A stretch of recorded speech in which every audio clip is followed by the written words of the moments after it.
the presidency of the United States. He is a 4-star Army general and former head of NATO Allied Command. And we are very pleased to have Watkins, who I've had the pleasure to talk to a little bit in the hallway. Sharon is a former Enron employee. Get myself out of the chance for more. For your support, I want to be the next president of the United States. I want to bring a higher standard of leadership to America.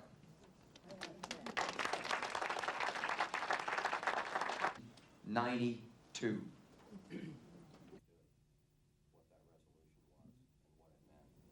Well, people who voted for the resolution told me they didn't understand what the resolutions were. There were 3 or 4 different versions of resolutions going around there at the time.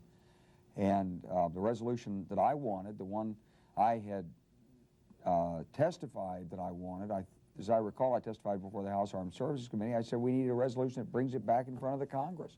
I had seen that somewhere as I was flipping through newspapers. I think it was the Levin resolution. And I had lost track of exactly what the resolution said precisely. And I advised Katrina Swett, thinking that this was the right advice for her, just stay away from the Iraq issue.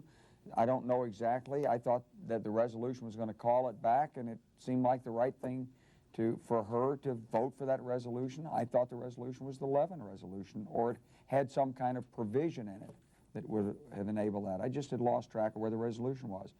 Now, you asked me how could that have happened. I wasn't a candidate. I wasn't in the military. I didn't have a staff. I didn't have a briefer. I was in business, and I was up here to do her a personal favor.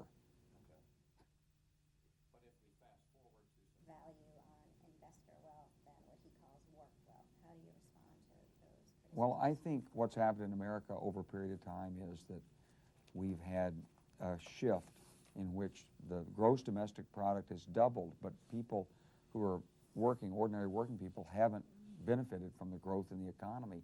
In fact, the statistics show that if you were in the bottom 90% of the American population in terms of annual income, that your income has not increased. In fact, it's gone down by 2 percentage points in real term, the amount of income of the bottom 90% of the American society. But if you're in the top 1%, your income went up by 350% over the last 30 years. So the gains are disproportionate. What we have to do is help ordinary people, working people with families in this country. That's what created America. That's what gives us our economic potential. It divide us and polarize us. That's the leadership I want to bring to America, and that's why I'm running. That's why I'm here today asking for your support. State or in Nebraska, he was orphaned at a young age.